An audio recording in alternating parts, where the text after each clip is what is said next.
మనం ఏం తింటున్నా, ఏం తాగుతున్నా, మన బాధ అనేది పక్కనోనికి తెలవకుండా బతకాలని చిన్నప్పుడు మా వోళ్ళు చెప్తుండే.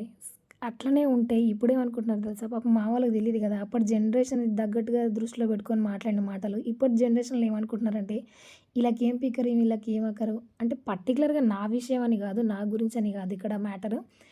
మనం కొంచెం సంతోషంగా ఉన్నట్టుగా ఉన్నామనుకోండి, మనకేం టెన్షన్స్, మనకి ఫికర్, అకర్ లేదని అనుకుంటారు. నిజం చెప్పాలంటే భూమి మీదకి దేవుడు మన మీద, మన నుదిటి మీద నువ్వు తిని, తాగి ఎంజాయ్ చేసేందుకు పంపిస్తున్న ఈ జీవిని అని ఏం పంపించడు. మనం చేసుకున్న పాప, పుణ్యాలు, కర్మ సిద్ధాంతంగా మనం అనుభవించేది అనుభవించాలి. మనం చేయాల్సిన మంచి చేయాలి. మనం అనుభవించాల్సిన కష్టం అనుభవించాలి. పడాల్సిన టెన్షన్ పడాలి. టెన్షన్ లేని మనిషి ఎవడు ఉండరు ప్రపంచం మీద. అసలు టెన్షన్ అనే పదం లేకుండా ఏ జీవి లేదనమాట. కుక్కకి కానించి కూడా టెన్షన్ ఉంటది. ఎందుకంటే అది చెప్పుకోలేదు కాబట్టి మీకు తెలీదేమో.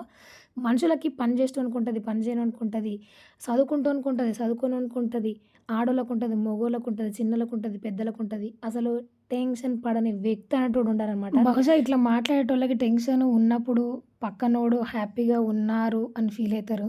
పక్కనోడు టెన్షన్‌లో ఉండి వీళ్ళు హ్యాపీగా ఉన్నప్పుడు ఏమని ఫీల్ అయితారంటే ఈళ్ళకేం బాధ, ఈళ్ళకేం టెన్షన్స్, ఈళ్ళు కూడా హ్యాపీగానే ఉన్నారు కదా అనుకుంటారు. అంటే వాడికి మంచిగున్నప్పుడు లోకం అంతా మంచిగా కనిపిస్తది. వాడికి బాలేనప్పుడు లోకం మొత్తం సంతోషంగా ఎంజాయ్ చేస్తున్నట్టుగా కనిపిస్తది. ఇదొక హాలుసినేషన్ అంటారు కదా! అదొక పిచ్చి, అదొక భ్రమ అనమాట. అండ్ పండు మాత్రం నా అరచేయి అంత పెద్దగుందనమాట. అండ్ టేస్ట్ కూడా చాలా అంటే చాలా బావుంది. వీడియో నచ్చితే లైక్ చేయండి, షేర్ చేయండి, సబ్స్క్రైబ్ అవ్వండి. Thanks for watching. జై శ్రీరామ్.